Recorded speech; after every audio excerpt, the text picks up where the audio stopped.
Hey guys, Ken from Cerberus USA here. So in this week's video, we are talking about box squatting. And the reason we're talking about box squatting is that, in strongman, powerlifting, we need to have a really strong posterior chain for, deadlift, squat. Then when you go into actual specific strongman movements, atlas stones, carries, yoke. There's basically every single event is going to tax that posterior chain, so we want to have it as strong as possible. Now the reason I like box squatting is because it targets that really directly, more so than like a regular squat. More so, you're going to have a lot of posterior chain development in deadlift, but then that's very specific in my opinion.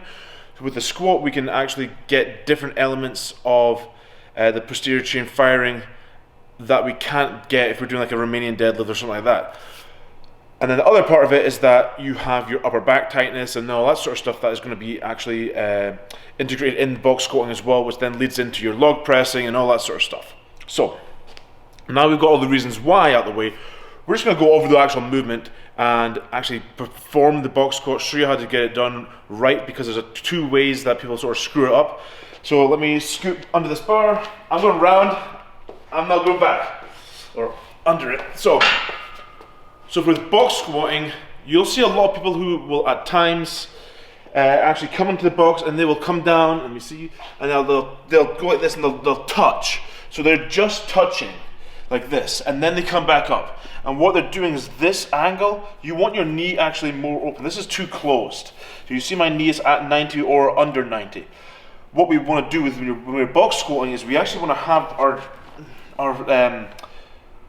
our knee angle over 90 degrees, because we want to sit back, we want to load our hips, load our hamstrings, all that sort of stuff, and then you want to pop off the box.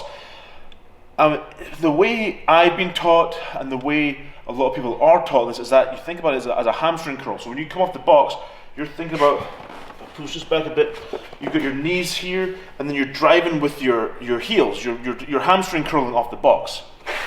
So what that actually looks like is when we get under the bar. Now here's one trick for you before you get into it. Set up how you want to come down to the box before you even start your work with your sets. So I have this, put it back a little bit.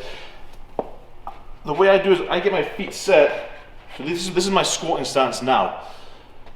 That way when I unrack the bar, I can get straight into where I want to be.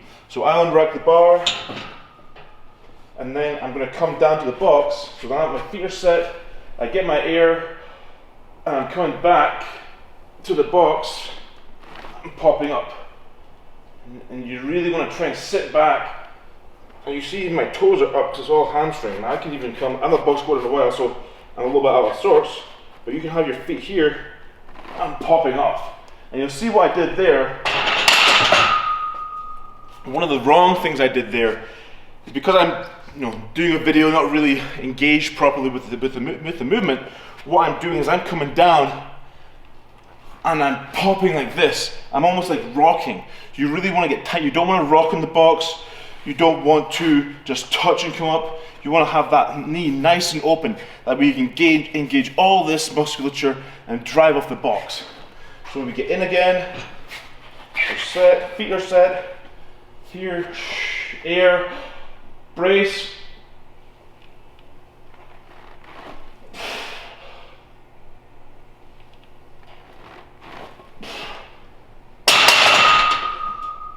And what we're trying to do there is when we're hitting the box, we're not relaxing, we're releasing. So that's the big technique.